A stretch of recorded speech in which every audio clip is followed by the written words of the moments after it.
Hello les lumineux, j'espère que vous vous portez bien. Je suis très heureuse de vous retrouver aujourd'hui pour ce nouveau temps de partage et cette quotidienne de notre université d'été. J'espère vraiment que vous sentez au plus près de vous en ce moment parce que cet été est vraiment très singulier. Alors chaque saison a son lot de singularité. Cet été est d'une abondance extraordinaire, alors même que vous pouvez avoir le sentiment de vivre la perte. Euh, voilà, c'est ce qui peut être vécu dans la matière, c'est le sentiment de la perte, alors que sur un autre plan, c'est très très abondant. Euh, Cet été, nous recevons beaucoup de matière.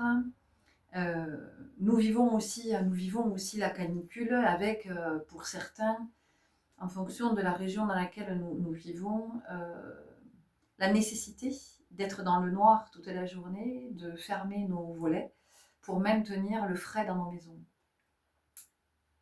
Et, et ici, il y a quelque chose qui est en lien avec le fait de craindre la chaleur, autrement dit, de craindre le pouvoir du soleil.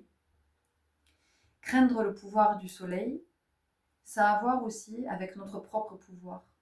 C'est la représentation que l'on se fait du pouvoir. Craindre d'être dans son pouvoir, craindre d'être un soleil, craindre d'être lumineux, craindre cette puissance. Et donc il peut y avoir une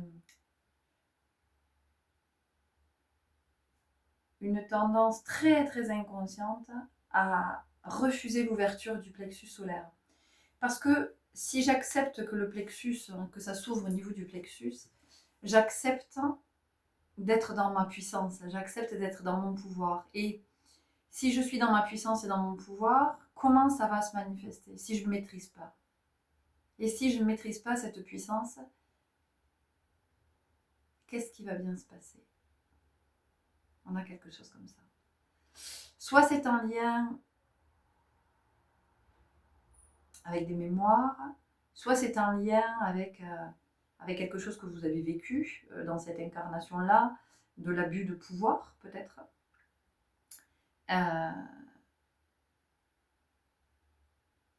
Ou de ce que vous voyez, de ce que les êtres qui sont au pouvoir sur cette terre, en tout cas ceux qui ont pris le pouvoir sur cette terre, de ce que ça induit. On a quelque chose comme ça là, qui est à regarder aujourd'hui par rapport à. C'est le message là, qui s'invite pour le collectif. De regarder ce que ce pouvoir créateur, la puissance de la création, alors ça vient nous dire ça, et puis ça vient aussi nous dire d'être attentif à ce que nous cultivons, parce qu'il y a la puissance de la manifestation. Donc, où vos pensées vont, votre énergie, comme si elle n'avait pas assez, votre énergie va. Donc, il y a cette puissance de la manifestation aussi.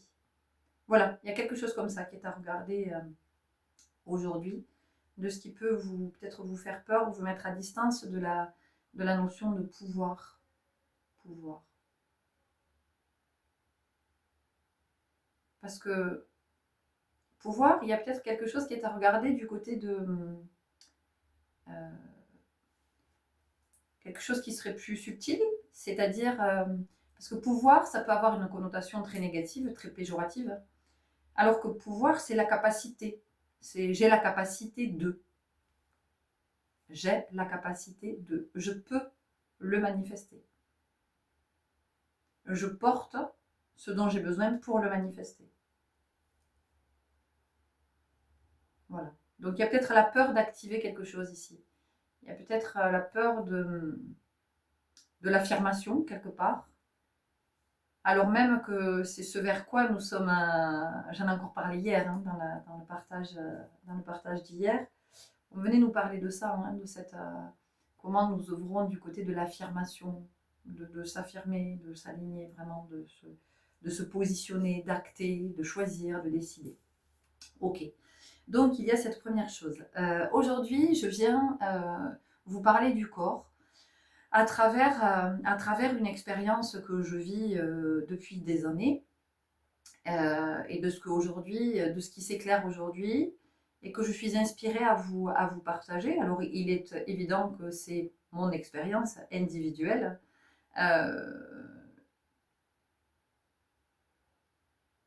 mais qu'elle peut trouver écho en vous, dans d'autres expériences que vous vivez et des manifestations corporelles, des manifestations de votre corps. Alors, depuis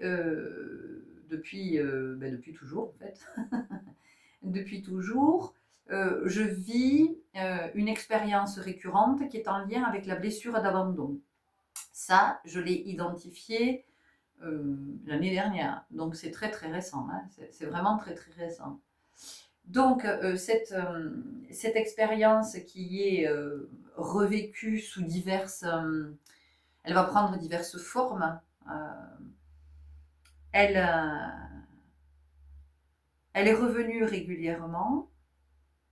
Et évidemment qu'elle est souffrante en ce sens, qu'elle réveille la mémoire de la blessure d'abandon.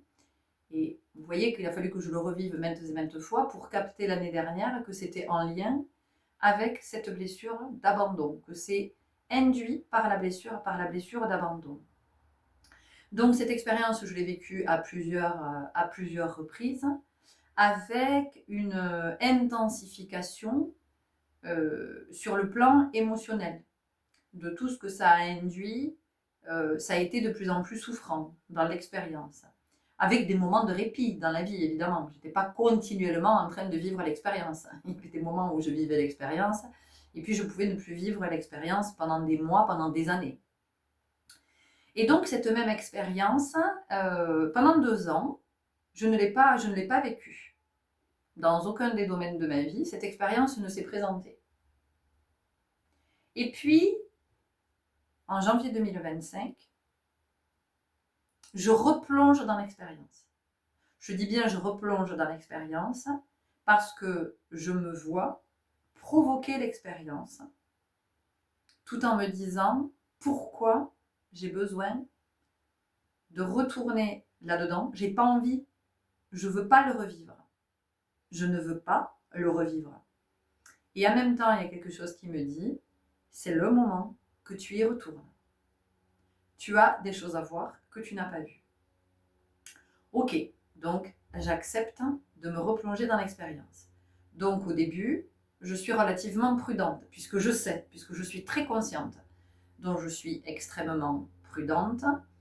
J'essaie de rester dans une phase d'observation de ce que je suis en train de vivre, à vivre l'expérience sans être complètement, en étant impliquée par la présence consciente, mais sans le vivre à corps perdu comme j'ai pu le vivre, toutes les autres fois au préalable. Et donc j'ai quand même pas mal cheminé. Donc c'est pour ça que je peux observer, que je peux me voir. Et donc clairement je repars dans cette expérience et je vois ce qui se réinstalle, ce qui commence à se réinstaller. De ce processus qui est toujours le même et que maintenant je connais évidemment puisque je suis consciente de ce processus. Et donc après ce premier temps de je suis plutôt à distance, je prends le temps, tout ça, il y a une part de moi qui se laisse vraiment embarquer dans l'expérience. C'est ok, c'est genre, vous savez, tout d'un coup, vous faites... c'est de la plongée, hein, finalement, c'est plongée sous-marine. Je sais pas, vous apprenez à plonger en apnée, ok? Vous apprenez à plonger en apnée, donc au début, vite, vous remontez à la surface. Et voilà, et puis petit à petit, chaque jour, vous repartez en plongée en apnée, puis c'est de plus en plus facile, c'est de plus en plus... Et à un moment donné, il y a quelque chose qui est extrêmement joyeux, voire euphorisant, parce que ah là là, vous restez un certain temps sous l'eau et vous êtes super bien quand vous restez à cet endroit. Et donc là, il y a quelque chose comme ça qui se produit. C'est-à-dire que je me sens bien dans cette expérience. Je me dis, c'est ok, en fait. C'est ok. Donc, j'accepte de m'immerger complètement dans l'expérience. Et effectivement, pendant un temps, c'est OK. Je vois des petites choses et tout ça, mais je peux le poser. Je peux le poser pour moi, je peux le poser avec d'autres dans la communication, dans le... OK. Et donc ça, pendant un certain temps, et je sens bien que pendant ce temps-là où je vis cette expérience finalement, où je la vis, ma foi, plutôt bien, ouais, c'est OK. Je vois ce qui a pu évoluer chez moi, je vois que je suis plus dans la réaction, je vois que je peux tout de suite me réaligner, je vois que ce qui avant me submergeait ne me submerge plus, ou alors ça va me submerger 5-10 minutes, mais j'ai cette capacité à revenir à une forme de lucidité et de discernement qui fait que c'est OK. Bon, voilà, donc je suis avec ça et j'observe en me disant que ouais, c'est chouette, j'ai quand même vachement évolué. Et puis, voilà, et puis au final, c'est pas souffrant. Et j'observe que dans cette expérience, finalement, les deux parts en moi sont nourries. Je vois bien que mon ego est nourri, je le vois. Mais je vois aussi que mon âme est nourrie à travers cette expérience. Et donc, nous sommes là, tous les trois, bras dessus, à vivre notre expérience, quand tout à coup, ben oui les chéris, vous vous doutez bien, le tsunami. Et évidemment qu'il y avait le tsunami qui arrivait. Je savais que ce tsunami, je savais que si je retournais dans l'expérience, il y aurait un tsunami à un moment donné. Et il y a quelque chose de moi qui était très inconscient, qui était à nager, voilà, c'est l'ego, hein, et il y a quelque chose qui était très conscient, qui disait nage tranquillement, apprends à nager, parce qu'il va y avoir un tsunami. Et donc, quand le tsunami est arrivé, alors avant que ce soit le tsunami qui dévaste tout, hein, d'accord, il y a d'abord eu l'arrivée du tsunami, c'est-à-dire les premiers signes du tsunami. Parce qu'un tsunami, il n'arrive pas comme ça. C'est-à-dire qu'un tsunami, ce qui va interpeller, c'est tout d'un coup, c'est le calme, le silence. Il n'y a plus un bruit. On n'entend plus rien. Il n'y a plus un oiseau qui chante. C'est-à-dire que c'est un silence absolu. C'est le moment où la mer est en train de se retirer. En fait, il y a comme une aspiration. Et donc, je vois bien que c'est en train de... Je suis dans cette phase-là. Je suis dans cette phase et je commence à pas aller bien. Je commence à pas aller bien. L'anxiété est de retour alors qu'elle n'était plus là depuis longtemps. L'anxiété se manifeste, l'irritabilité,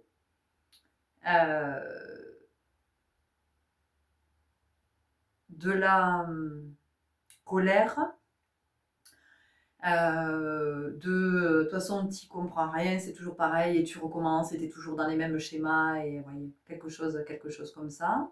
Et très vite quand même, hein, puisqu'il y a cette conscience maintenant, la possibilité de me réaligner et de me dire non, non, mais ne sois pas en colère, au contraire, parce que là, tu es en train de vivre une belle libération, tu es en train d'œuvrer du côté de ta guérison. Donc tu le sais, tu sais très bien quand tu as replongé dans l'expérience, quand tu as appelé l'expérience à toi, c'est que tu savais qu'il y avait quelque chose qui était à voir que tu n'avais pas vu, il y avait encore quelque chose qui était à nettoyer, à gratter, Vous voyez, c'est comme finalement une plaie, vous avez l'impression qu'elle a cicatrisé. Alors elle a cicatrisé partiellement, mais quand vous allez au contrôle, vous arrivez tout content, au contrôle, on vous dit, alors partiellement c'est cicatrisé, par contre là il va falloir qu'on aille gratter, parce que c'est pas ok. Voilà, donc là il faut aller gratter. Et c'est ce qui s'est passé. Et donc je sens le tsunami arriver, puis le tsunami arrive. Et là je vis le tsunami. Et dans ce tsunami, ce qui se manifeste, c'est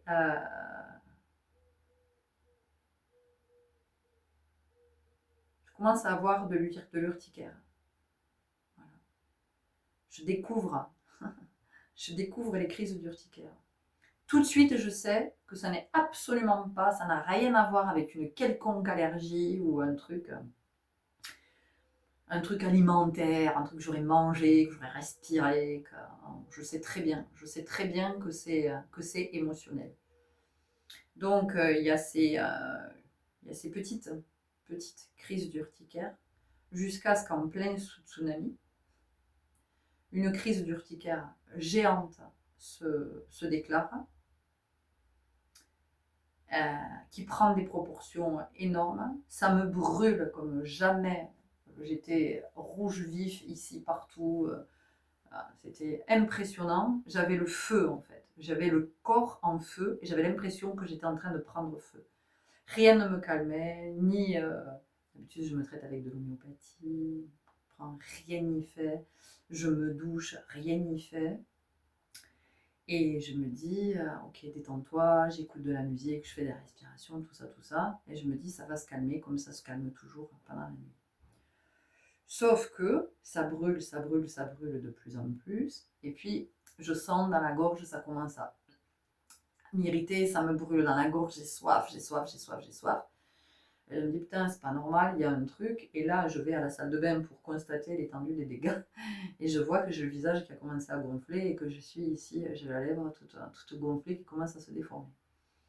Et donc, il est minuit et je me dis, non, mais là, je reste pas comme ça par contre, parce qu'à un moment donné, si ça vient toucher les voies respiratoires, j'ai pas envie d'avoir un problème, donc je monte aux urgences. Et donc, j'arrive aux urgences et là aussi, je comprends que c'est un passage que j'ai besoin de vivre. Et entendez bien que tout ce que je vais partager, c'est pas du tout pour critiquer la sphère sanitaire, parce que j'ai vu aussi toute l'urgence qu'il y avait dans ces urgences. Voilà, à quel point la santé va mal. Mais la santé va mal, c'est-à-dire notre état de santé va mal, mais la santé des individus qui ont choisi d'être à cet endroit, d'être à l'endroit du soin, comme ça va mal et comme tout va mal. Et donc j'arrive aux urgences et je suis très mal accueillie parce que j'ai eu le culot d'arriver directement aux urgences. Voilà. Et qu'on ne se présente pas, en tout cas on ne se présente plus aux urgences comme ça. Il faut d'abord appeler un médecin, le 36, je ne sais pas quoi, là, il y a un numéro. Puis ensuite, si ce médecin estime que vous devez passer par les urgences, vous devez faire le 15, vous avez un médecin régulateur. Et si le médecin régulateur estime que vous avez besoin d'être vu, on vous invite à venir aux urgences. Et moi, je n'ai pas fait tout ce truc parce qu'effectivement, dans mon urgence à moi, je suis arrivée aux urgences.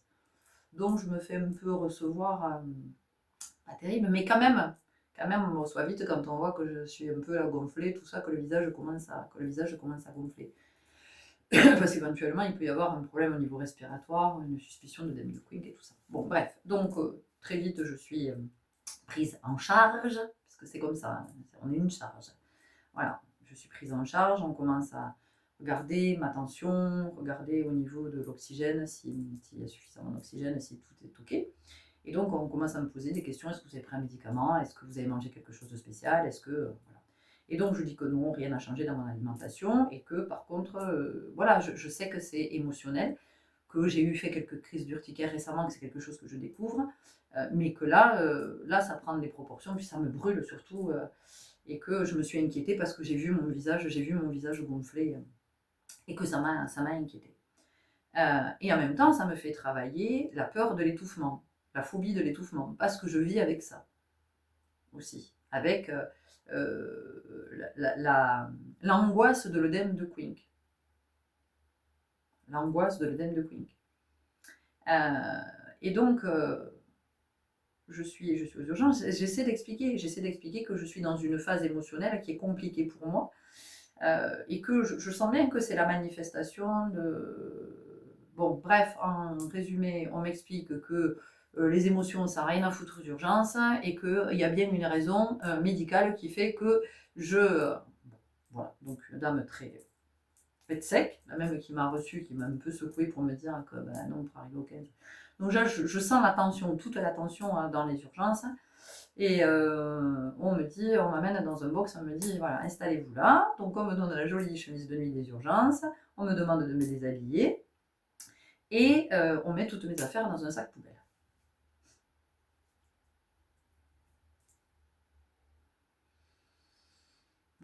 violent. Enfin, moi, je trouve ça particulièrement violent. Pourtant, je suis ouverte, hein, enfin, je veux dire, mais je me dis, waouh, quelle violence, quoi. En fait, on te met toutes tes affaires dans un sac poubelle. Tout. Des chaussures mélangées avec le pantalon, avec les t-shirts. Enfin, voilà. Bref, donc tout est mis dans un sac poubelle. Et là, tu commences à attendre. Et tu commences à regretter d'être là. À te dire, ok, finalement, il n'y a peut-être pas urgence, finalement, j'aurais pu peut-être... voilà. Bon.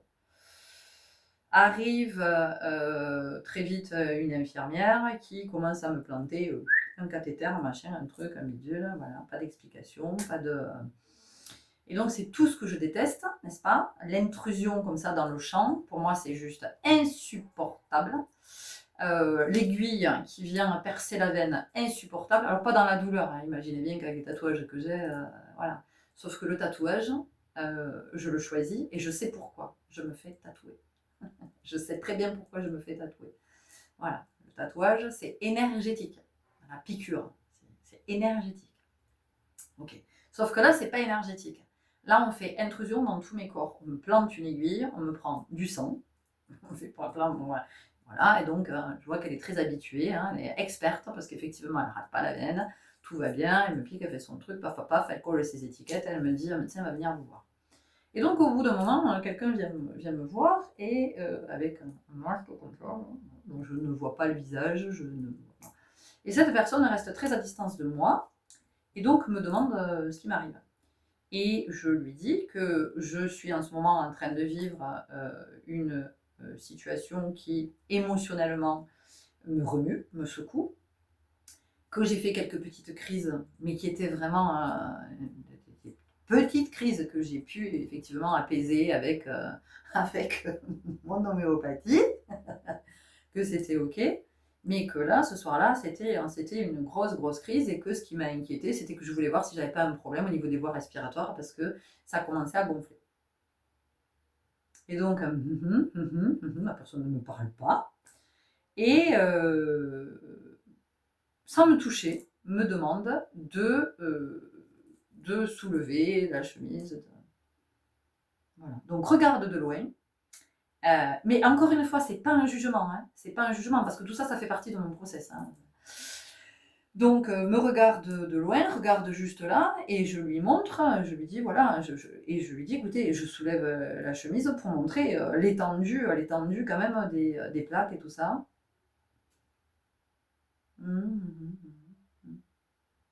Ok, je vais chercher le médecin. Ah bon, parce que c'était pas vous le médecin. Ah ben, d'accord, je sais pas qui vous êtes. Donc je déduis que c'est un interne, puisque de toute façon, je ne sais pas qui c'est. J'entends l'agacement dans les couloirs parce que des patients sont dans la plainte, mais tout ça, je le dis parce que tout le monde est en souffrance en fait. Je veux dire, les patients, c'est la nuit, puis la nuit, les angoisses sont majorées. C'est pas comme en pleine journée. C'est la nuit, ça court dans tous les sens. Chaque patient est dans son box. Chaque patient est avec son angoisse aussi d'être là. Et puis quand vous êtes aux urgences, vous êtes tout seul dans votre box. Il n'y a personne. Moi, il se trouve que j'avais mon gamin qui attendait avec un copain qui ce soir-là était chez nous. Je les avais amenés avec moi parce que je ne voulais pas les laisser tout seuls à la maison parce que je ne savais pas trop ce qui allait se passer. Donc vous êtes tout seul dans votre box. Et puis j'entendais l'agacement des soignants parce qu'effectivement, il pouvait y avoir de la plainte dans un box ou dans un autre. Et là, je sais que je suis en train de vivre cette expérience parce que c'est nécessaire que je la vive et que je vois dans quel état nous sommes, et que on ne peut pas être, on n'est pas dans l'humanité. Voilà, on n'est pas dans l'humanité. Et encore une fois, c'est pas une critique. Et franchement, je suis dans la compassion. Je suis dans la compassion pour les soignants. Je suis dans la compassion pour les soignés. Voilà, je suis vraiment dans la compassion pour tous ces êtres et tous les soignants qui y croient encore et qui s'accrochent et qui sont là. Et donc, à un moment donné, voilà, arrive un monsieur qui revient accompagné de ce premier monsieur que j'avais vu. Donc, je me dis, bon, bah, ça doit être le médecin et l'interne, qui me repose les mêmes questions que quand je suis arrivée. Je réexplique que je suis en train de vivre une situation émotionnelle compliquée et j'entends que ça n'est pas entendu. Ça n'est pas entendu. Voilà, là en fait il faut traiter. Tout de suite c'est le truc, il faut traiter. Voilà. Le médecin il est là pour traiter, émotionnel, pas émotionnel, je veux dire, il l'entend pas, je vois bien qu'il l'entend pas. Et donc, il dit, bon, mais très bien, on va vous donner des corticoïdes. Mais je dis, mais j'en veux pas, en fait. Ah ben si, on vous traite. Mais je dis, non, mais en fait, je suis pas d'accord avec ça. Si vous me dites que moi, il n'y a pas de problème respiratoire, que tout va bien, je rentre chez moi. Je rentre chez moi, c'est pas un souci, en fait. Voilà, la crise, elle va passer. J'avais juste besoin de savoir qu'il n'y avait pas de problème au niveau respiratoire. Et ça, moi, je ne pouvais pas le savoir. Il me dit, non, non, en fait, on ne vous laisse pas comme ça. Il n'y a rien au niveau respiratoire. Apparemment, c'est pas en train d'évoluer. La crise est au maximum, machin. On vous donne un corticoïde. Je dis, ouais, en fait, j'ai pas le choix, quoi. Eh ben non, j'ai pas eu le choix. J'ai pas eu le choix ce soir-là. Il a fallu que je reçoive des corticoïdes. Alors j'entends qu'effectivement, et encore une fois, je ne critique pas. J'entends que le médecin, lui, il est dans son rôle. Il a un patient qui arrive aux urgences, il prend le patient en charge, il préconise le traitement dont il sent que le patient a besoin. J'entends qu'il soit dans ce... Et moi, je l'entends. Mais par contre, ce que je dis n'est pas entendu. Donc, l'infirmière qui m'avait fait la prise de sang arrive, elle me branche le truc, et elle me dit, voilà, avec ça, ça devrait relativement vite passer. Je lui dis, qu'est-ce qu'il y a dedans? Elle me dit, corticoïdes, antihistaminiques. Elle me dit, c'est puissant. Super. Et là, mon corps qui ne reçoit jamais aucun traitement, aucun médicament, parce que depuis que je suis enfant, je ne peux pas, en fait, je ne peux pas prendre de médicaments, et que les rares fois où j'ai pris des médicaments, je me suis payé tous les effets secondaires. Alors, est-ce que c'est induit ou pas? J'en sais rien. En tout cas, mon corps refuse, mon corps rejette. Et encore une fois, je ne dis pas que la médecine, je suis contre la médecine parce que nous en avons besoin. C'est pas ce que je dis. Je dis juste que moi, j'ai un corps qui rejette, comme à chaque fois que j'ai dû être anesthésiée pour des interventions chirurgicales, ça s'est toujours super mal passé, tout le temps. J'ai jamais une anesthésie qui se passe bien. La dernière anesthésie, ils ont cru que j'étais en train de crever. Il a fallu appeler le cardiologue, toute l'équipe est intervenue, ça sonnait dans tous les sens, parce que mon corps rejette. Voilà, mon corps rejette. Et donc je le sais, puisque je le connais, mon corps, je l'écoute. En plus, je suis danseuse, donc autant vous dire que quand tu es danseuse, le corps, c'est ton allié. Bon, bref. Et donc, on met ce produit, et très vite, se passe ce qui devait arriver. Ben oui, se passe ce qui devait arriver. Le cœur, mais ça tape, j'ai l'impression qu'on entend mon cœur battre, ça résonne dans toutes les urgences, et je commence à... Et c'est parti, à claquer les dents, à convulser, le corps qui... Alors, je sais bien que j'arrive à respirer, à me dire, ok, en fait, tu es en train de vivre une expérience, tu es en train de vivre cette expérience. Cette expérience, il est nécessaire que tu la vives. Donc, c'est ok, tu la vis, c'est très bien. Et ça va t'enseigner beaucoup de choses. Donc, j'arrive, si vous voulez, à maîtriser, non pas à contrôler, à maîtriser ce que je suis en train de vivre, en me disant, ok, c'est hyper inconfortable, t'aimes pas du tout ce que tu es en train de vivre, en même temps, fais confiance à ton corps. Tu vas aller éliminer, tu sais très bien ce qu'il faudra que tu fasses. Et donc, je vis, et je claque des dents et machin, et puis par moments, je sens que ça m'assomme, mais ça m'assomme. Donc, je sombre, en même temps, à un moment j'ai des sursauts, je me dis merde, mon fils, j'envoie des messages, pas de connexion, enfin bon, bref. Donc je vis tout ça jusqu'à ce qu'il y ait le téléphone qui sonne, grand bras-le-bas de combat, un accident hyper grave, plein de blessés, que des jeunes. Allez, bien, on vient me chercher, on a besoin du box, on vous sort, on vous met... Ouais, je me retrouve dans le couloir avec mon sac poubelle sur le lit, en train de claquer des dents et de dire tout ça. Et à un moment donné, j'aperçois ma grande asperge de fils qui passe, qui déambulait, qui se faisait chier, tu parles, t'es ado, il est 3h du mat. Il est 3h du matin. Donc, je finis par l'apercevoir, à lui dire que tout va bien. Et j'apprendrai après que le pauvre, il était super inquiet. En fait, bah, évidemment qu'il était inquiet. Mon expérience m'a enseigné que si ça devait réarriver, je ne suis pas sûre, mais si ça devait arriver à nouveau, je le laisserai à la maison. Parce que lui, à ce moment-là, quand il m'a aperçu, et merci, vous voyez comme quoi c'est aligné, il venait de demander à l'accueil s'il pouvait avoir au moins de mes nouvelles. Puis il ne demandait pas à me voir, il demandait à avoir de mes nouvelles et de savoir comment ça allait parce qu'il commençait, le pauvre, à s'inquiéter. Ça faisait 3 heures qu'il était dans la salle d'attente sans nouvelles de sa mère. Et personne ne lui avait répondu parce qu'on lui a dit on n'a pas le temps. Voilà. Et heureusement, à ce moment-là, les portes s'ouvrent avec les pompiers qui arrivent qui commence à arriver, et moi je fais coucou à mon fils. Bon bref, donc je suis là dans ce couloir, mon sac poubelle, ZZ épouse X. ZZ épouse X, j'ai pas mon chariot là, mon caddie, mais presque. Et donc ça panique dans tous les sens, et là clairement je sais que j'ai plus rien à faire là. Et au bout d'un moment j'attends un peu parce que je sens qu'ils sont tous très pris et préoccupés, et que ça court dans tous les sens, et je me dis bon. Donc à un moment donné, je tends le doigt et je dis je voudrais rentrer chez moi s'il vous plaît. J'ai plus rien à faire là, je pense que vous avez besoin d'espace, vous avez besoin d'être libéré. Voilà. Et donc oui, on va voir, on va voir, on va voir. Donc j'attends encore une durée, un temps certain et un certain temps. Quelqu'un d'autre passe, c'est l'interne passe, et je lui dis bon, je voudrais m'en aller s'il vous plaît, je pense que c'est bon, le traitement fait effet, ça va finir. Puis je voyais bien que ça s'atténuait, ça brûlait pas, bon voilà. Donc le traitement a fait effet effectivement. Et je remercie le service des urgences de m'avoir accueilli. Puis j'ai pu voir effectivement où en était le service de soins et de santé aujourd'hui. Et c'est catastrophique. C'est catastrophique. C'est la mort en fait. C'est la mort du système de santé. Et c'est la mort des soignants. Hein. Mais vraiment, vraiment. Et vraiment, j'ai beaucoup de compassion pour eux parce que quelle abnégation. Quelle abnégation. Bon, bref. Donc, au bout d'un moment, le médecin finit par me dire bon, écoutez, vous allez me signer une décharge. Je dis oui, pas de problème. Je me signais une décharge. On vous a pris en charge, je me signais une décharge. Mais c'est intéressant dans tout le vocabulaire, dans tout ça. Donc, je dis oui, je vous signe tout ce que vous voulez. Et puis, bon, il se passe 3 jours. Il se passe pas 3 jours, mais bon, il se passe du temps parce qu'effectivement, ils sont très, très occupés avec cet accident-là. Et puis finalement, le médecin me dit de loin, il revient, ils ont une espèce de guichet central. Et il me dit, c'est bon, je signe les papiers, vous pouvez rentrer chez vous. Je dis, oui, est-ce que je pourrais me rhabiller, s'il vous plaît? Là, vous avez les toilettes. Bon, je vais me rhabiller dans les toilettes. Mon petit sac poubelle, zézette. Et bon, on repart à la maison. Et ce qui a été intéressant dans tout ce que j'ai vécu cette nuit-là, c'est qu'effectivement, j'avais besoin de passer par cette case-là.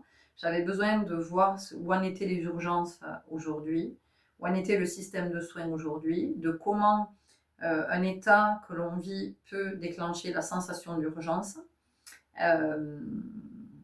Et le lendemain matin, bon, ça a été difficile de dormir parce qu'avec avec ces corticoïdes, vu qu'en plus moi je ne prends jamais, donc autant vous dire que j'étais dans une forme olympique. Le lendemain matin, je me suis couverte plus avec KOM, machin, tout ça, et plein d'épaisseur.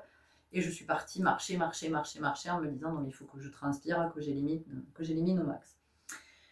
Et puis, comme vous le savez, hein, sur notre chemin, il y a toujours quelqu'un, toujours au bon moment. Et donc, je suis sur le trajet retour quand je croise le fils d'Ami, que je n'avais pas vu depuis une éternité. Et avec qui je discute. Et ce jeune homme est un coach sportif. Enfin, en tout cas, il s'intéresse beaucoup au corps et il donne beaucoup de conseils par rapport au corps. Et on discute. Il me demande comment je vais, si je suis toujours dans la danse, tout ça, dans le soin, machin. Et je lui dis, tiens, je vais te faire part de ce que j'ai vécu cette nuit. Puis je raconte ça. Il me dit, waouh. Et puis, bon, d'une chose à l'autre, on parle du corps, des manifestations du corps. Il me donne quelques conseils. Et donc, cet épisode-là m'a permis d'apporter davantage de soins à mon corps, puisque mon corps, en fait, me réclamait certaines choses. Et j'ai été guidée vers le plasma marin. Voilà. Dont mon corps avait grand besoin, en fait. Et donc, merci à cette expérience.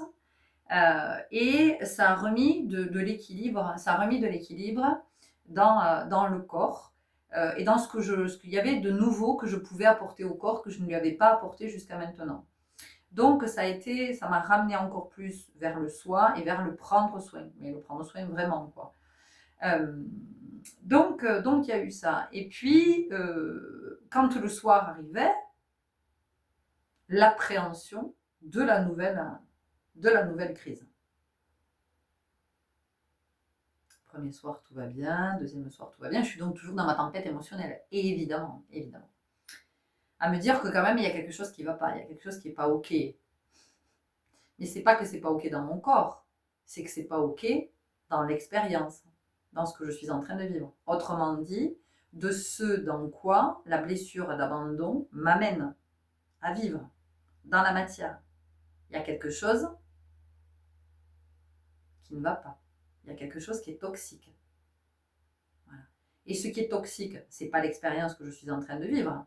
L'expérience que je suis en train de vivre, elle vient me révéler ce qui est toxique pour moi, dans mes comportements, dans mes schémas, dans mes mécanismes, dans mes répétitions. Et c'est pour ça que je vis la répétition avec cette intensité, avec ce tsunami qui vient manifester. C'est tellement manifesté dans l'émotion que ça se manifeste dans le corps avec ces crises d'urticaire.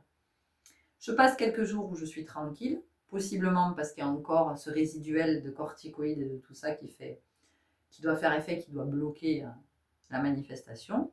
Et puis un soir, rebelote. C'est reparti. Crise urticaire, petite, tranquille. Je me dis ok. Allez, ça a à voir avec le toxique. Tu vas le voir, tu vas le comprendre. C'est bon, ça va apparaître. Et puis, un soir, rebelote, recrise d'urticaire, regonflé, c'est reparti, la lèvre, le machin. Et là, je me dis ok, qu'est-ce que l'expérience t'a enseigné? Est-ce que tu respires tranquillement? Oui. Ok. Tout va bien? Oui. Est-ce que tu as besoin d'aller aux urgences? Non. Est-ce que tu as besoin d'aller recevoir ce traitement? Non. Est-ce que ça peut attendre? Oui. Donc, le lendemain matin, la crise d'urticaire avait disparu parce qu'elle disparaît toujours pendant la nuit. Tout le temps que je fasse quelque chose ou pas, la crise d'urticaire disparaît à un moment donné pendant la nuit.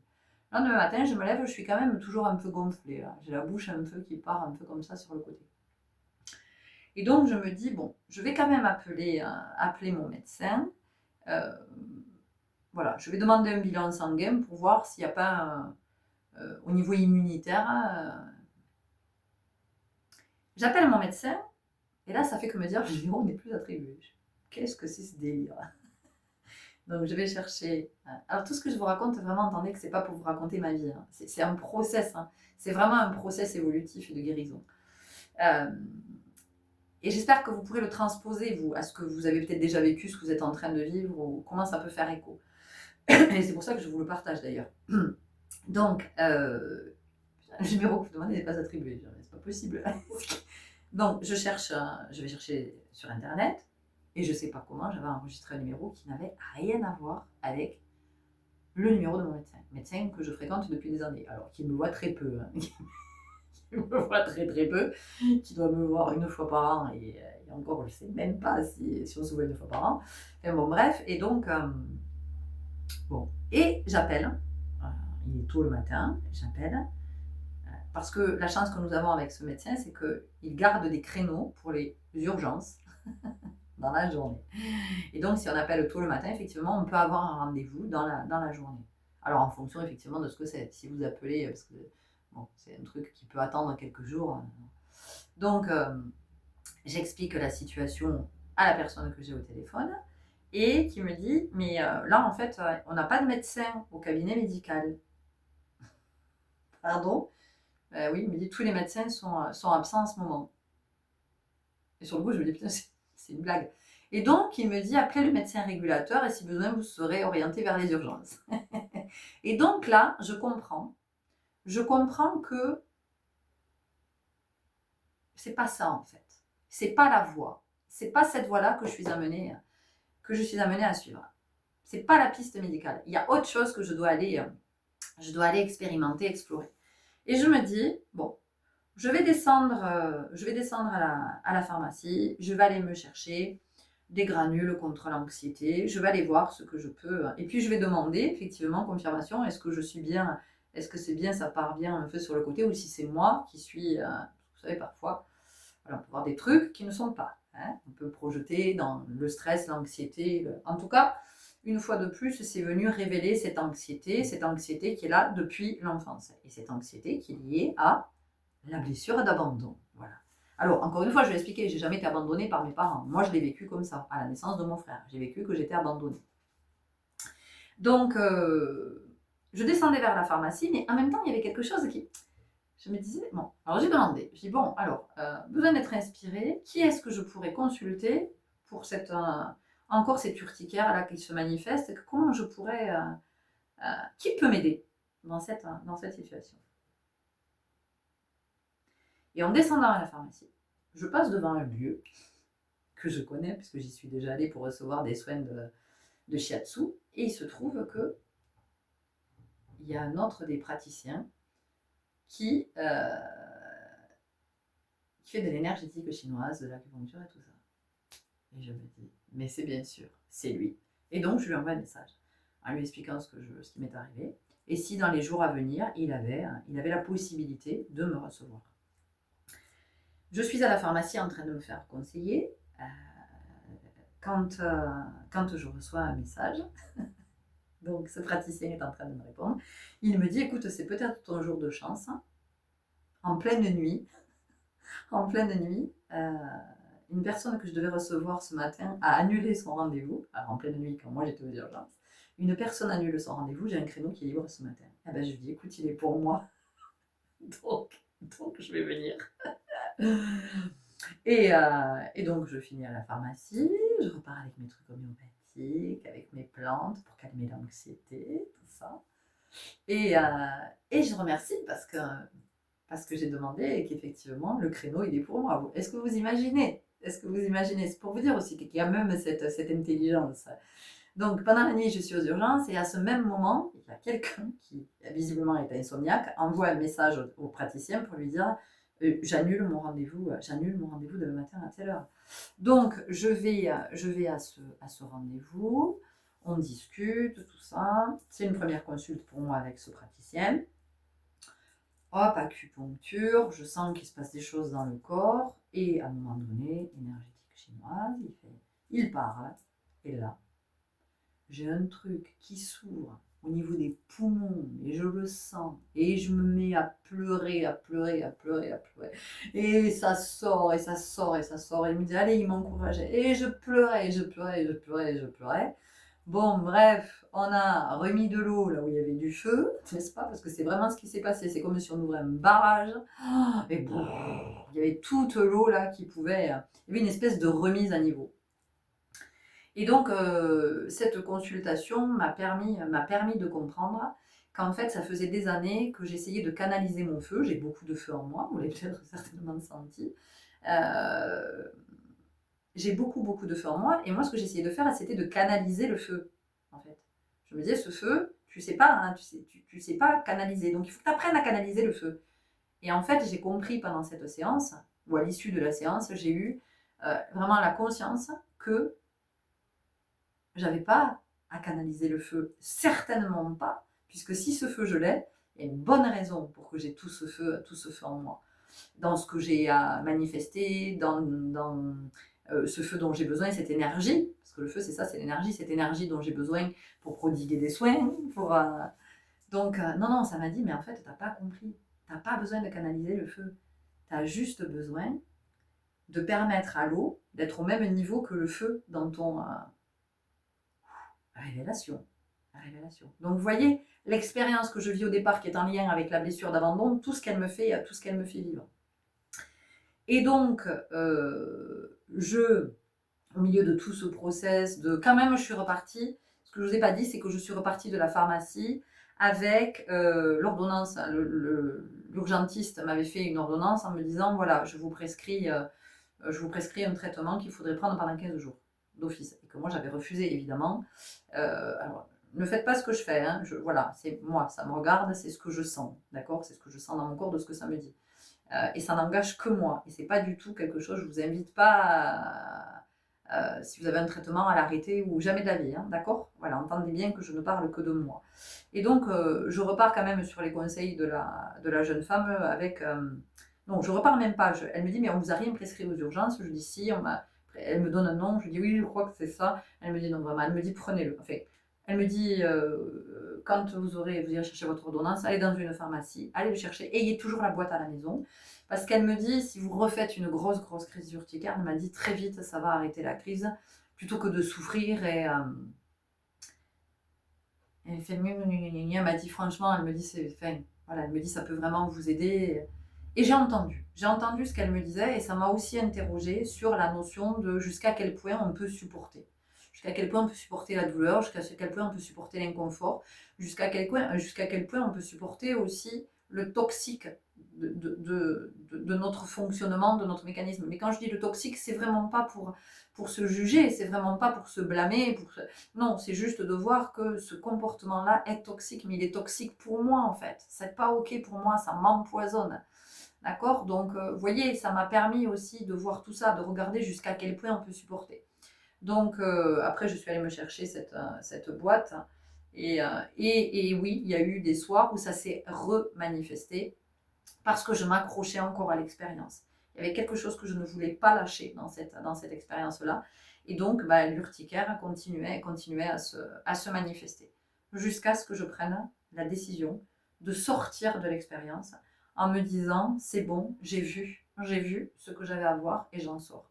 Et ce qui a été différent par rapport à toutes les autres fois, parce que j'étais déjà sortie de l'expérience, j'en étais sortie, mais j'en étais sortie dans la colère. J'en étais sortie ou dans la colère ou dans la fuite. Dans la fuite. Voyez. Et là, ce qui était très nouveau, c'était que je sortais de cette expérience-là dans quelque chose de je ne peux pas continuer. Je ne peux pas continuer à me maltraiter comme ça, dans ce type de répétition.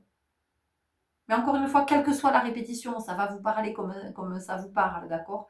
Parce que ça ne vient pas nous impacter dans les mêmes espaces. Donc, j'ai compris là. Là, j'ai compris que, voilà, il était important que je m'éloigne, que je me mette à distance de ce genre de situation. Et donc, la décision, elle n'a pas été... C'est pas évident parce que vous sentez que le soi vous dit allez, tu t'extrais de là, c'est ok en fait. Tu n'as plus à aller à cet endroit, tu n'as plus besoin d'y être. Mais il y a une part de vous qui est accrochée à ça parce que c'est ce qu'elle connaît. C'est ce par quoi elle a été conditionnée, par ce fonctionnement-là, par ce mécanisme-là, par ce besoin d'être à cet endroit. Alors ce besoin qui est à cet endroit, alors qui va en même temps déclencher de l'anxiété, voyez, et c'est toute l'ambivalence. Et en même temps, qui va à d'autres moments mettre dans un état où on se sent hyper en sécurité. Et donc c'est toujours, et ça c'est vraiment la blessure d'abandon, le chaud, le froid, le chaud, le froid, tout le temps. Parce que c'est ce qu'on a connu quand on était enfant, cette notion du chaud, du froid. Et quand je dis tout ça, entendez bien que moi je blâme pas du tout mes parents et que je suis très consciente de tout le vécu et de la nécessité de vivre tout ça pour le voir, pour l'expérimenter, pour le guérir et puis être de plus en plus consciente et pouvoir vous partager. Voilà. Mais encore une fois, ça ne reste que mon expérience et ça reste mon analyse et mon point de vue, d'accord, et de ce que je comprends aujourd'hui. Et possiblement, dans quelques temps, je vous dirai autre chose parce que j'aurai évolué dans la compréhension. Et donc, voilà, c'est aligné et si ça demande à y retourner, en même temps, il y a comme une mère, finalement, qui peut dire à son enfant, écoute, je comprends que tu aies envie d'y retourner, ou je comprends que tu as envie d'aller là, mais tu sais, c'est dangereux. C'est dangereux parce que tu es trop petit, ou ton corps n'est pas assez... et quand un enfant va aller sur un manège, ou ton corps n'est pas encore assez solide pour que tu puisses aller à cet endroit. Vous voyez? Et ça venait dire quelque chose comme ça. Qu'il y avait quelque chose en moi qui n'était pas encore assez solide, qui n'était pas encore assez sain, pour pouvoir être en tranquillité, pour pouvoir être... à possiblement revivre l'expérience test en étant plus du tout secoué, être dans cet état. Quand j'ai pris cette décision, j'ai vécu une réplique de la nuit noire de l'âme que j'avais déjà vécue. Donc, nuit noire de l'âme, c'est un moment où vous perdez tous vos repères. C'est les ténèbres en fait. Ce sont les ténèbres vraiment. Il n'y a plus rien, il y a plus de... Il y a une désidentification, c'est-à-dire que vous perdez complètement votre identité, vous perdez vos repères, Il n'y a pas d'élan, il n'y a pas de désir, il n'y a pas d'envie, il n'y a rien. C'est l'obscurité, c'est le néant en fait. C'est le néant. C'est la grotte de l'ermite. C'est la grotte de l'ermite. Et la seule lumière qui peut éclairer, c'est la lumière intérieure. Et autant dire que dans ces moments-là, la lumière intérieure, je vais aller la chercher. Donc, c'est des jours et des jours dans le noir, dans l'obscurité. Fait du mal-être et en même temps quelque chose qui est en train de guérir à cet endroit, quelque chose qui peut être de plus en plus apaisé. Donc, à des moments, l'envie de revenir dans l'expérience, d'aller rechercher ce connu, et en même temps cette intensité du chaud, du froid. Et ça, c'est le profil anxieux, hein, c'est vraiment le profil anxieux. Et en même temps, quelque chose qui disait non, non, non, non, non, non, non, non, aligné, aligné. Non, non, c'est fini d'aller vers ce qui est toxique, de ce qui empoisonne. Mais encore une fois, c'est pas l'autre qui est toxique, c'est pas la situation qui est toxique, en fait, c'est le révélateur. La situation révèle ce qui nous empoisonne de nos croyances, de nos schémas, de tout ça, tout ça. Et donc, je vais de mieux en mieux. Je vais de mieux en mieux. Je retrouve un certain équilibre. Les moments où il y a ce truc à l'intérieur, là, le souffrant, hein, qui se réveille et qui dit j'ai besoin de... Non, non, je t'assure que tu n'en as pas besoin. Non, non, je t'assure que ce dont tu as besoin, c'est d'être au calme, c'est d'être en tranquillité, c'est de regarder comment on peut justement être œuvré du côté de cette anxiété. Qu'est-ce qui fait que il puisse y avoir de moins en moins d'anxiété, qu'est-ce qui fait puis d'identifier ce qui va générer de l'anxiété dans la vie, dans les relations, dans les situations qui sont vécues, parce que l'anxiété, elle peut être générée de plein de façons. Moi, je sais que quand j'entends, par exemple, ou quand je vois un parent hurler sur son enfant, chez moi, ça déclenche un truc. Voilà, quand je vois des gens qui sont en train de s'insulter et je sens que ça peut dégénérer en violence, ça déclenche une anxiété chez moi. Enfin, vous voyez. Donc, je veux dire, l'anxiété, elle peut être déclenchée. Il y a plein de facteurs qui viennent déclencher l'anxiété. Et donc, ça s'aligne de plus en plus et je vois que je suis de plus en plus du côté de mon équilibre et que j'observe le mouvement de ce qui est encore souffrant, de ce qui peut s'apaiser, de comment parfois ce qui est souffrant, je peux l'apaiser dans l'instant et puis parfois je suis un peu démunie parce que non, c'est le souffrant et j'accepte que ce soit souffrant et d'observer qu'est-ce qui fait que ce soit souffrant, qu'est-ce que je projette en fait à cet endroit, pourquoi je crois que si je retournais encore à retourner dans cette boucle encore toujours, parce que c'est ça, hein, c'est le Lemmy Skate hein, quand on reproduit les situations, mais quelle que soit la situation, je veux dire quelle que soit l'expérience, quand il y a cette reproduction là, on sait bien que c'est quelque chose qui est à dépasser, hein. C'est de sortir de la boucle. Donc, et j'observe tout ça. Et puis bon, j'y suis, je nage, je me repose, je suis à cette université d'été avec vous, et tout ça, je trouve un équilibre dans tout ça. Et puis le 15 août, donc c'est pas vieux, le 15 août se présente, et je suis indirectement ramenée dans l'expérience. Je dis indirectement parce que je vais rien vivre, si vous voulez, qui m'implique dans la présence, mais par contre, il y a quelque chose qui m'est donné à voir. Donc, je vois. Et ce que je vois, quelque part, me confirme ma posture juste de je n'ai plus à vivre. J'ai plus besoin de retourner dans la boucle. Voilà. Donc, la juste posture, c'est celle-là. Et en même temps, il y a autre chose qui se réveille, qui est du côté de l'humiliation et la trahison. Et ça apparaît. Ça émerge. Okay. Je vis ma journée.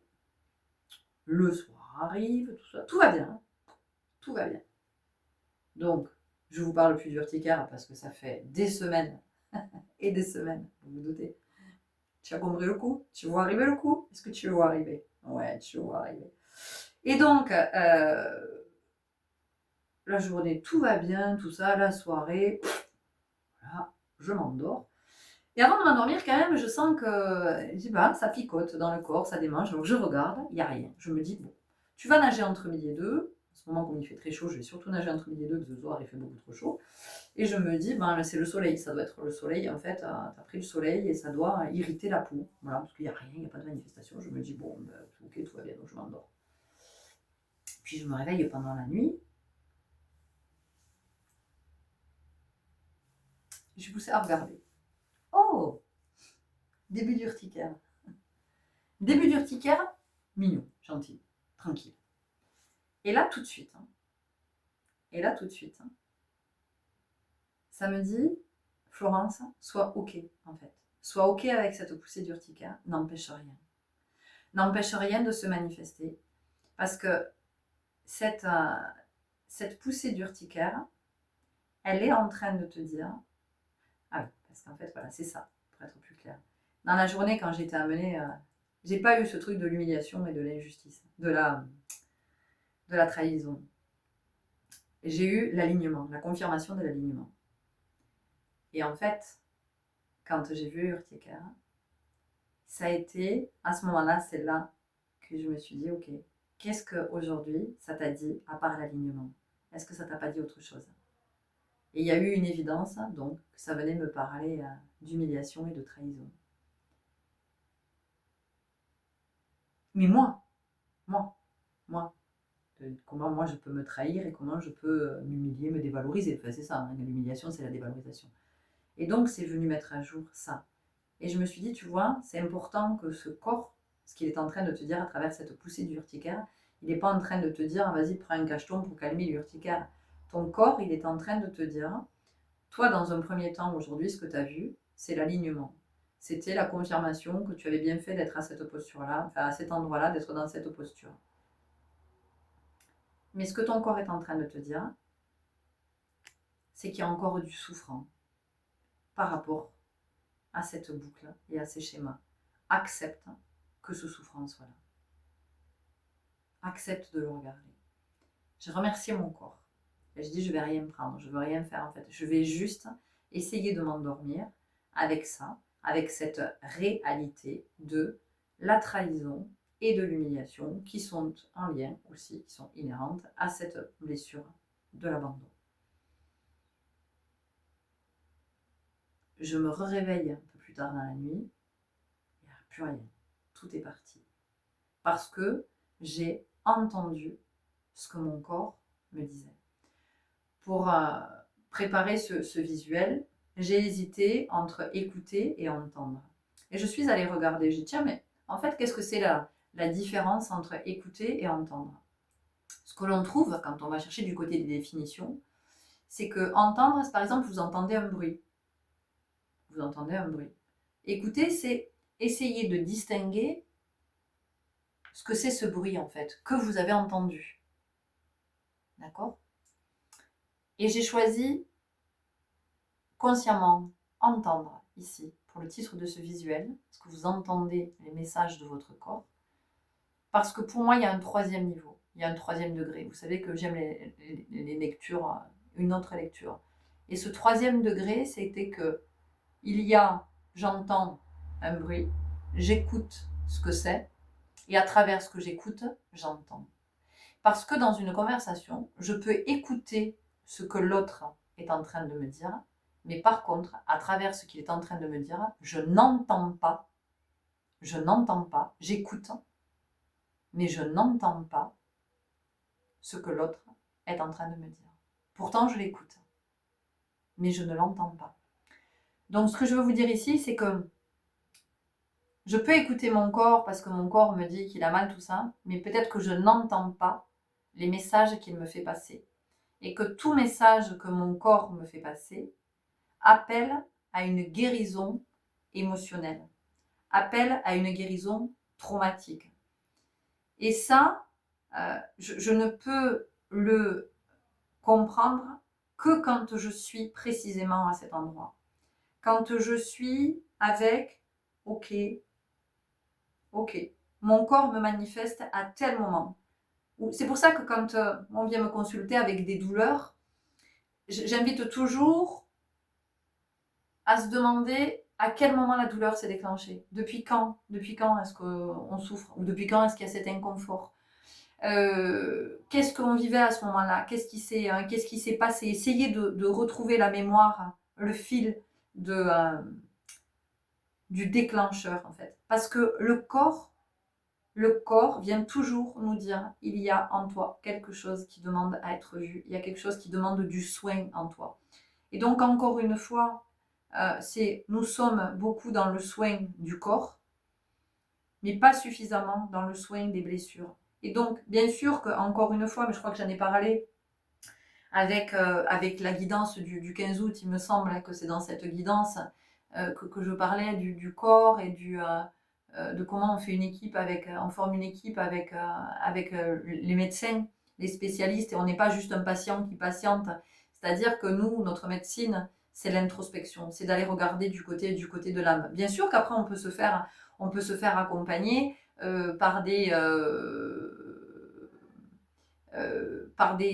praticiens qui vont être sur des médecines qui vont être des médecines, comment dire, non conventionnelles, parce que c'est pas la médecine générale ou la médecine spécialisée, ça va être une médecine holistique, ça va être, vous voyez, donc c'est essentiel, à mon sens, de vraiment être à l'écoute. Alors, on ne comprend pas toujours ce que c'est, mais en tout cas, c'est d'entendre qu'à chaque fois que le corps vient manifester une douleur, un inconfort, peu importe ce que c'est, mais à partir du moment où le corps manifeste, c'est la manifestation, c'est l'expression, c'est le message qu'émotionnellement, il y a quelque chose qui demande à être regardé.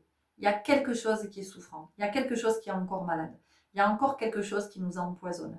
Et on sait bien que les émotions, quand elles ne sont pas conscientes, quand elles ne sont pas exprimées, quand elles sont refoulées, ces émotions viennent atteindre, elles sont toutes en lien avec un organe. Et qu'elles viennent atteindre l'organe, qui à un moment donné ne peut plus être dans sa fonction parce qu'il est affaibli. Vous voyez ? Donc voilà, aujourd'hui, c'est ce que je suis invitée à vous partager à travers l'expérience que je suis en train de vivre. Donc encore une fois, c'est pas pour vous raconter ma vie et pas besoin de raconter ma vie, mais c'est d'entendre voilà, que toutes les expériences que nous vivons, elles ont du sens. Elles font peut-être pas sens sur le moment, mais voilà. Et donc ce corps qui manifeste, c'est ce corps qui vous parle, c'est ce corps qui vous dit qu'il y a quelque chose qui demande à évoluer en vous. Il y a quelque chose qui est coincé, il y a quelque chose qui est bloqué. Vous voyez, il y a quelque chose qui... Voilà. Et donc, ce qui est intéressant aussi, c'est que ces poussées d'urticaire, ça m'a amené évidemment à aller faire des recherches. Ben oui, parce que vous le savez, moi, j'adore être dans la recherche. Je devais être chercheur sur un autre plan, je dois être un chercheur. Enfin, c'est pas que j'étais, c'est que je dois être. Parce qu'on est sur plusieurs plans, on est sur plusieurs plans en même temps. Enfin, en tout cas, de mon point de vue, c'est ce que c'est ce que je sens. Mais je dois être chercheur pour être comme ça tout le temps en train de... Et donc, ces recherches, elles m'ont amené du côté d'études qui sont à l'œuvre en ce moment. Et notamment, je crois que c'est à l'hôpital de Bordeaux, si je me souviens bien, il y avait un médecin qui se spécialise justement dans l'étude de l'urticaire, et elle ne reçoit que des patients qui présentent des crises d'urticaire. Et donc, elle dit qu'aujourd'hui, les expérimentations, les recherches, les études permettent de dire qu'en fait, il n'y a aucun rapport allergique avec l'urticaire. Et c'est un médecin qui le dit, spécialiste. C'est pas moi qui vous le dis, d'accord ?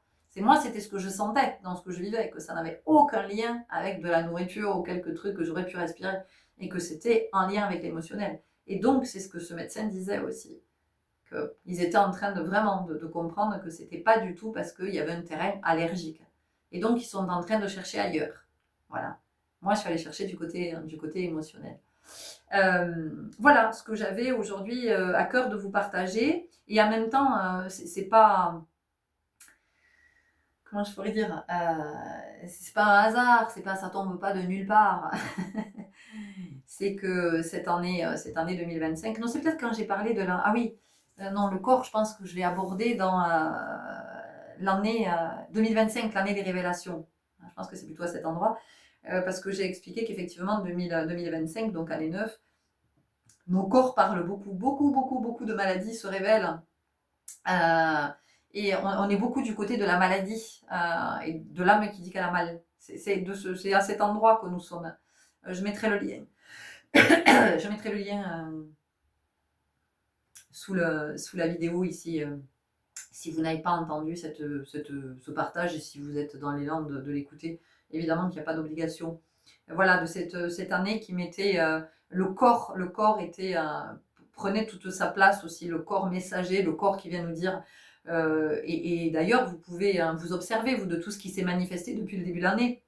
Alors même qu'à d'autres moments, vous avez vécu des années où vous étiez plutôt en tranquillité par rapport au corps. Et là, vous sentez que non, ça insiste, c'est là, c'est chronique, ça devient, ou peut-être que vous étiez avec une maladie qui était plutôt un sommeil. Et cette année 2025, avec des pics, voilà, la maladie qui se manifeste à des moments, avec des poussées, avec quand on a des... Parce qu'il existe des maladies qui sont, enfin des pathologies qui se manifestent par poussées. Et donc, qu'est-ce que cette poussée, vers quoi nous pousse cette poussée, qu'est-ce que cette poussée nous pousse à voir, vous voyez, il y a quelque chose comme ça. Et donc, voilà, ce que je viens vous dire, là, ce que je viens vous partager aujourd'hui à travers les messages de ce corps, c'est aussi ce que cette année 2025 nous amène à voir à travers le corps qui manifeste, et le corps ne manifeste pas pour rien. Et je vais finir ici en vous disant que le message fort aussi, c'est d'aimer notre corps, c'est-à-dire qu'à un moment donné, on peut finir par le détester parce que ce corps-là nous empêche. Parce que ce corps-là nous empêche de vivre tranquillement. Ce corps-là nous empêche de nous mettre en mouvement. Ce corps-là, parce qu'il est souffrant, nous limite. Ce corps-là nous empêche de dormir, peut-être parce que les douleurs se réveillent la nuit, parce que ce corps-là... Et donc, on peut en venir à le détester, ce corps, à dire oui, j'en ai marre de toute façon de ce corps, j'en ai marre de mon état de santé, je peux pas faire ce que je veux, je peux pas me mettre en mouvement, je peux pas danser, je peux pas faire de sport, je peux pas sortir, je peux pas lever le bras, je suis réduite dans ma mobilité, je souffre, c'est inconfortable, ça me brûle, ça me démange, ça tire, ça pique, ça craque, ça coince, ça, enfin, peu importe ce que c'est. Et donc, à un moment donné, on peut être dans une colère, dans une frustration, et oui, de ce corps, on en a marre de ce corps, et en fait, on ne comprend pas que c'est de la gratitude qu'on devrait avoir par rapport à ce corps. Ce corps, en fait, il ne nous empêche rien. Ce corps, il est la loupe. Ce corps, il est en train de nous dire, tu souffres à l'intérieur. Tu souffres vachement à l'intérieur. Et en fait, comme tu n'entends pas, ben ça va passer par moi. Alors, s'il te plaît, ne me déteste pas. S'il te plaît, aime-moi. Aime-moi, et en tant que je suis ton messager, et que je suis le messager du divin. Je suis le porte-parole du divin. Je porte la parole de l'âme. Waouh, c'est beau. Je vous laisse là. Prenez grand soin de vous. Merci, merci, merci pour tout. Je vous envoie beaucoup, beaucoup d'amour. Ouais, j'espère que Ouais. J'espère que ce partage vous aura éclairé peut-être sur certaines situations, expériences que vous vivez. Vous aura éclairé dans la relation à votre corps, dans la connexion à votre corps, son rôle de messager aussi. C'est une sacrée responsabilité qu'il endosse, hein, vous vous rendez compte d'être le messager. Ouais. C'est de le remercier aussi quand tout va bien, et de vous remercier. Donc, d'être attentif et d'apprendre à entendre ce que nous dit le corps. Je vous envoie beaucoup d'amour. À tout bientôt. Salut.